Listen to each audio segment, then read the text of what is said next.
sitting MEP with a reasonably strong mandate to speak on behalf of the people of the North West. And it's a recent mandate. I, of course, together with my colleagues, am recommending a yes vote on October the 2nd. First and foremost, let me answer a question that I may be asked, and that is it the same treaty? Of course it's the same treaty. It's the exact same treaty. There's no change in a comma or a full stop. But of course, the issues have changed dramatically. Since the last defeat of the Lisbon Treaty, the government decided that they would have research carried out by Mildred Brown and also by the Oireachtas committee who dealt with the fallout of the last treaty. And the big issues of that time were, first of all, it was lack of communication. I think we all have to put our hands up and say we're all to blame for that, that there was a disconnect there between the electorate and the public representatives.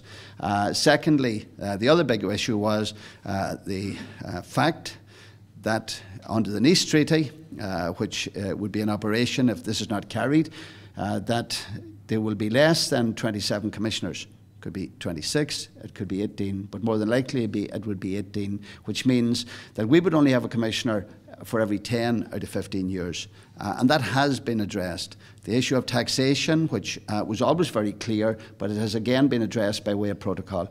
The issue of the right to life and social issues, which was another major one, which was always protected in Article 43.3 of the Constitution, the protocol there, and of course defence and neutrality and conscription. So those were the major issues then, and these have all been addressed now. But how can they be addressed if they're not part of the treaty?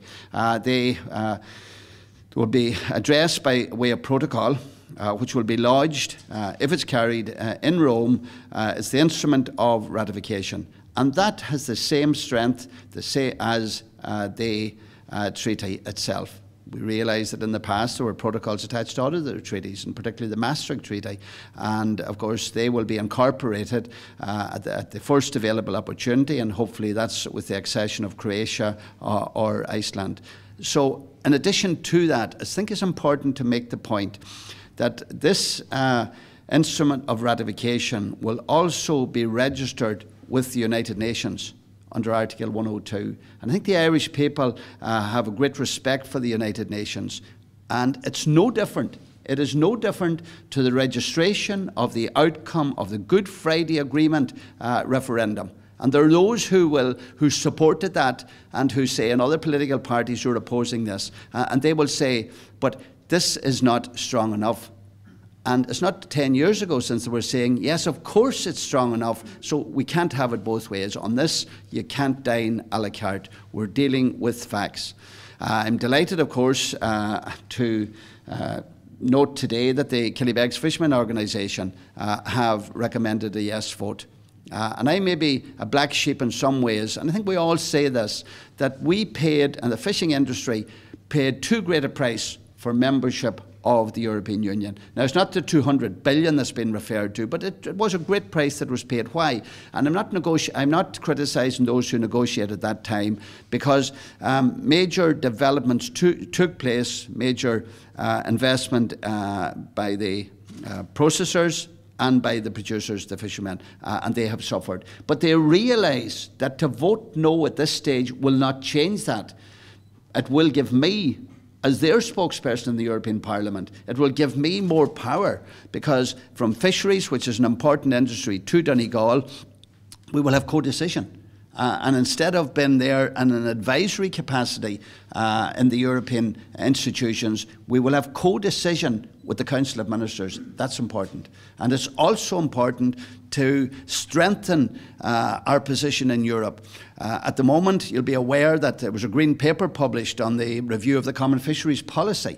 And we will all have an opportunity to submit our views. The government are doing this. We met with Tony Killeen, both myself and Mary, recently, and they are making a submission. But we will also be making a submission as MEPs. And if I go back on October the 8th or whatever, the Monday afterwards, and find that we have not ratified the treaty, it will make it much more difficult It will not change overnight. It won't be recognisable. But I firmly believe that over a number of years, it will certainly become very obvious.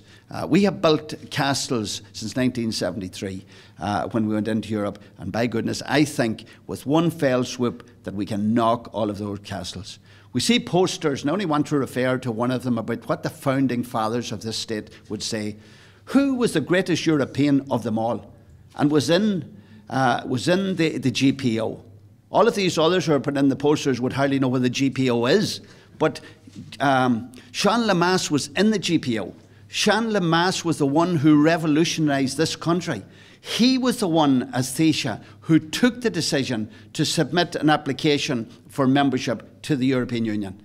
And of course, he's not around to answer, but his actions are sufficient to justify for me what other founder fathers would have done if they were in the exact same position.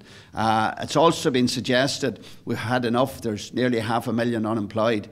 Well, let me do this in reverse. Had we not been in the European Union at the moment, there would be a lot more. We have a free market since the single market for our goods, our services and our people. And there is no doubt about it, while there may be no changes immediately, there is a formula there where other countries can move on.